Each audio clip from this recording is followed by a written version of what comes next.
So this is a stain resistance test on a resin-based microcement. We're often asked what the difference is between mineral-based microcements and resin-based systems, and one of the biggest differences is that they offer a much better stain resistance. So what we're going to do today is a test to show how different household chemicals and liquids affect the surface when left on for 24 hours. Do they cause staining, or do they leave marks of any kind? We've done this test before for our own purposes and thought you might find it useful to see how the ErreLAB systems perform. So here you can see we're just applying the liquids to the surface. We're leaving them in quite large quantities as we don't want them to air dry in the first 15 to 20 minutes. The idea of the test is to see what, if any, effect the liquids have on the sealers and decorative coatings. And we want them to stay in a liquid form for most, if not all, of the 24 hours of the test.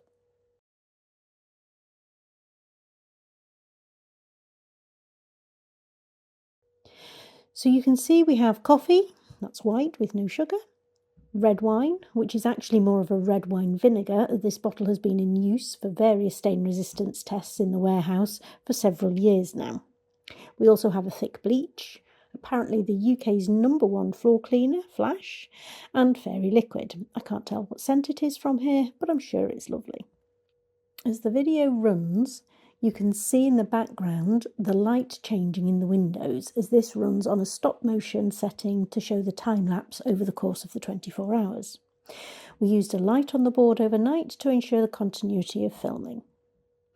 Some of the liquids do air dry over this time period, the Flash particularly, and you will see later in the video that it is almost completely dried.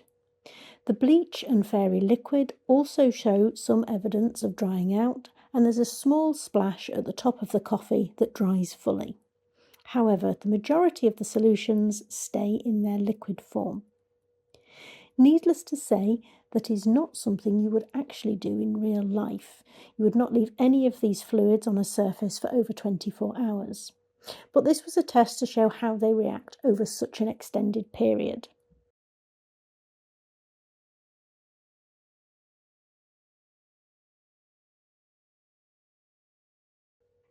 The next morning, we blotted off the liquid. You can see the dried splash of coffee at the top of the board. Next, we wipe over the area with just a damp cloth to remove anything that remains. This cloth only has water on it, no detergents, and then the area is dried with a paper towel. This just removes any remaining dampness so there is nothing reflecting on the surface and you can see the board clearly. It looks like the red wine might have marked it slightly, but as we wipe over it, there are no marks at all. On closer inspection, there does seem to be a mark where the red wine was, but when we go over it with the cloth again, you can see that it is completely removed. Then we dry these areas off to show that there have been no effects from either of these substances, no marking at all. So next, the bleach. Top of the patch has started to dry, but there is still quite a lot of it in liquid form. So remove the bleach with a paper towel, being careful not to get it on my hands. Bleach is incredibly effective at killing bacteria, but it really does leave a nasty smell for a long time, particularly on bare skin. We then wipe it over again with the damp cloth, and initially it does look as though it has left a mark. It is not until you look closer that you can see an area which is not actually a stain, but the water is reflecting differently where the bleach was. You can still see the circular side of it. This is actually a residue left by the bleach, and as I clean it off with more water, you can see that this residue lifts off. The flash has almost completely dried, so it almost looks like it's just a powder on the surface. Wiping over the flash with the paper towel to remove leftover product, and then going over again once with a damp cloth. As with the bleach, you can see a slight film on the surface when we initially wipe over it. So you do need to make sure that with any of these products you clean them off properly. Even when you're using these in diluted forms, you do need to make sure that all of that is taken off whatever surface you apply it to.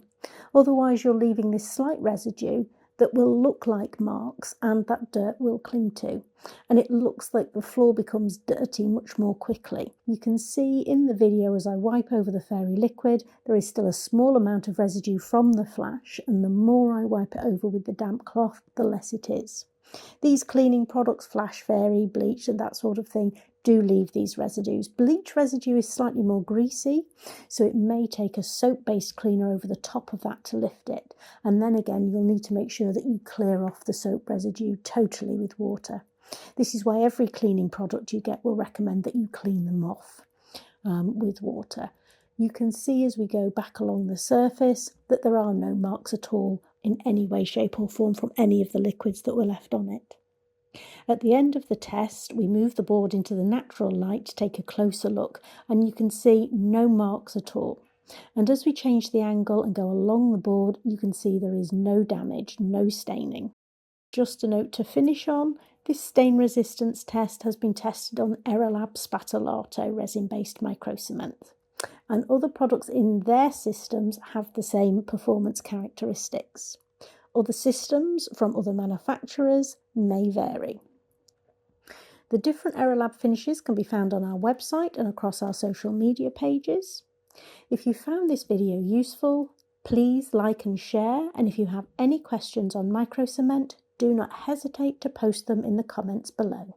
Thank you for watching.